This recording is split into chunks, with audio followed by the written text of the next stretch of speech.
अब तक हमने देखा कि रूडो और बाकी सब बेसमेंट में फंस जाते हैं। जन का 2 रेडर से लड़ रहा होता है और बाकी लोग बाहर निकलने का रास्ता ढूंढ रहे होते हैं। उन्हें एक एग्जिट डोर मिलता है जिसके अंदर ऊपर जाने वाली सीढ़ियां होती है।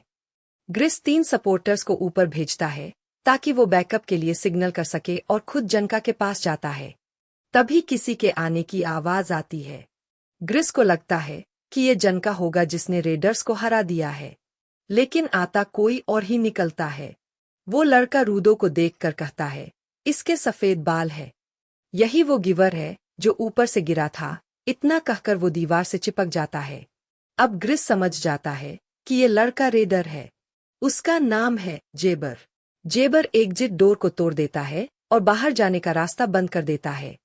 ग्रिस उसे रोकने की कोशिश करता है और कहता है, रूडो क्लीनर्स का हिस्सा है, पहले तुम्हें हमसे भिड़ना होगा। लेकिन जेबर कहता है कि वो पहले ही लेट हो चुका है और रास्ता भटक गया था। ग्रिस उससे पूछता है कि जका का क्या किया, लेकिन जेबर उसे इग्नोर करके सीधे रूडो से बोलता है, कोई है जो तुमसे मिलना चाहता है, तुम्हें मेरे साथ चलना चाहिए। जेबर मास्क भी उतार देता है क्योंकि यहाँ कोई ट्रैश मॉन्स्टर नहीं था। रूडो फिर पूछता है कि जका का क्या किया, तो जेबर कहता है, जो दुश्मन स्ट्रांग होते हैं मैं उन्हें मारता नहीं, मैंने बस उसे जहर दिया है, अभी तक तो जिंदा होगा। फिर जेबर अपनी पावर एक्टिवेट करता है और उसके हाथ में लोहे के पंजे निकल आते हैं। वो रूडो से कहता है, अगर चुपचाप मेरे साथ चलोगे तो तकलीफ कम होगी। तभी ग्रिस और फोलो उस पर अटैक करते हैं, लेकिन जेबर दोनों को ही लात मारकर गिरा देता है। वो फोलो से कहता है, तुम तो ठीक हो, लेकिन ग्रिस बेकार है। ग्रिस फिर खड़ा होकर कहता है, चाहे कुछ भी हो जाए मैं अपनी टीम को प्रोटेक्ट करूंगा। जेबर हंसकर बोलता है, सुना था क्लीनर्स में सपोर्टर नाम के कमजोर लोग भी होते हैं। देखता हूं एक फालतू किसी को कैसे बचाता है। रूडो ग्रिस को रोकने की कोशिश करता है, लेकिन तभी जेबर अपने पंजे ग्रिस के शरीर में घुसा देता है। ग्रिस का ताबीज बाहर निकल आता है।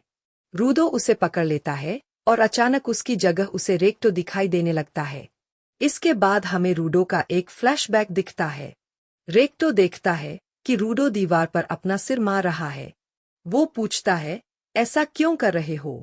अब तो तुम्हारे हाथों का दर्द भी खत्म हो गया है। तुम्हारे दिमाग में क्या चल रहा है? रूडो कहता है, कुछ नहीं, बस गुस्सा है, पर पता नहीं क्यों। रेक्टो उसे समझाता है, तुम्हें लगता है तुम्हारे पेरेंट्स ने तुम्हें छोड़ दिया, जैसे कोई कचरा हो। फिर रेक्टो उसे बाहर ले जाने का प्लान बनाता है और कहता है, चलो बाहर चलते हैं, वहां तुम्हें जरूर कुछ मिलेगा जो तुम्हें पसंद आएगा। तुम्हारा ये खाली कमरा भी तुम्हारी पसंद की चीजों से भर जाएगा। रेक्टो रूडो को बाहर ले जाता है। दोनों किताबें देखते हैं, स्पोर्ट्स ट्राई करते हैं, कुकिंग भी करते हैं, लेकिन किसी भी चीज में रूडो को मजा नहीं आता। तभी रूडो देखता है कि एक आदमी कचरा फेंक कर जा रहा है। रूडो दौड़कर जाता है और उस कचरे से एक बाल्टी डोल निकाल लेता है। वो जोर जोर से रोने लगता है और कहता है, ये तो बस थोड़ा सा टूटा है, कोई इसे फेंक कैसे सकता है? मैं इसे ठीक करना चाहता हूँ। रेक्टो यह देखकर कहता है कि तुम उन चीजों की असली कीमत भी देख सकते हो जिन्हें लोग बेकार समझकर फेंक देते हैं। कहानी अब वापस प्रेजेंट में आ जाती है। रूडो ने वो तावीज पकड़ लिया था और उसे अपनी पावर से ट्रांसफॉर्म करने लगता है। ग्रिस, जो अभी भी जिंदा है, ये देखकर बोलता है कि अब समझ आया कि पहले रूडो अपनी पावर क्यों नहीं चला पा रहा था। रूडो की असली पावर ये नहीं है कि वो किसी भी चीज को छूकर उसे वाइटल इंस्ट्रूमेंट बना दे, बल्कि उसकी पावर ये है कि वो किसी भी चीज की असली वैल्यू समझ पाता है। रूडो उस तावीज को ट्रांसफॉर्म कर बहुत बड़ा कर देता है। ये देखकर जेबर खुश हो जाता है और कहता है कि तुम्हारी पावर तो जबरदस्त है। रूडो मन ही मन सोचता है कि ग्रिस की वजह से उसे याद आ गया कि वो हमेशा से क्या करना चाहता था। अगर ग्रिस न होता तो शायद वो कुछ भी नहीं कर पाता। रूडो जेबर से कहता है कि वो उसे हरा देगा।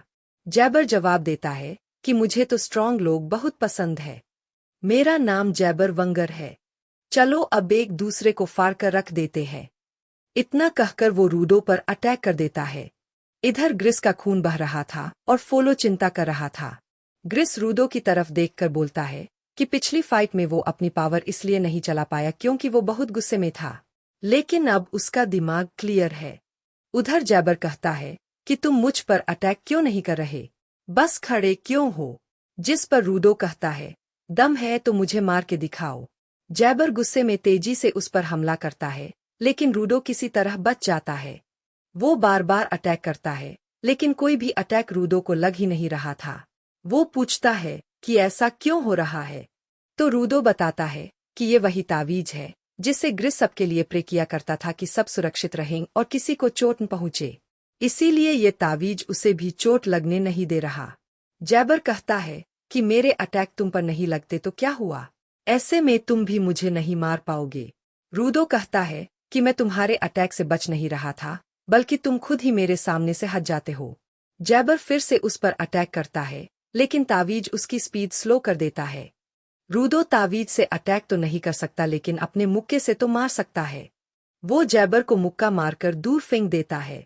जैबर को ये पावर मजेदार लगती है और वो चुपके से फिर अटैक करने की कोशिश करता है, लेकिन तावीज उसे रोक देता है और रूडो एक और मुक्का जड़ देता है। गुस्से में जैबर इस जगह तोड़फोड़ करने लगता है और खंभे काट देता है। वो धूल में छुपकर अटैक करने की कोशिश करता है, लेकिन तावीज फिर भी उसे पकड़ लेता है। जैबर चारों तरफ भागता है, लेकिन उसके सारे अटैक तावीज की नजर से बच नहीं पाते और वो बार बार रूडो से पिटता रहता है। इतनी पिटाई होने के बाद भी जैबर हंसता रहता है। रूडो उसे हार मानने को कहता है, लेकिन जैबर कहता है कि बड़े दिनों बाद इतनी मजेदार पिटाई हुई है। फिर वो बताता है कि उसने नोटिस किया है कि ये तावीज रूडो को सिर्फ उन्हीं चीजों से बचाता है जिनके मन में खतरे की भावना हो। जैसे जब उसने पत्थर फेंके थे तो तावीज ने कुछ नहीं किया। फिर जैबर अपने पंजे दिखाता है, जो उसका वाइटल इंस्ट्रूमेंट है, और उसका नाम है मनकीरा। उसके राइट हैंड वाले पंजों में जहर है। इतना कहकर वो अपने ही अंदर पंजे घुसा लेता है और हंसते हुए कहता है कि अब वो अपना कंट्रोल खो देगा और पागलों की तरह इधर उधर भागेगा। फिर पूछता है कि तब भी क्या तुम्हारा तावीज मुझे खतरा समझेगा?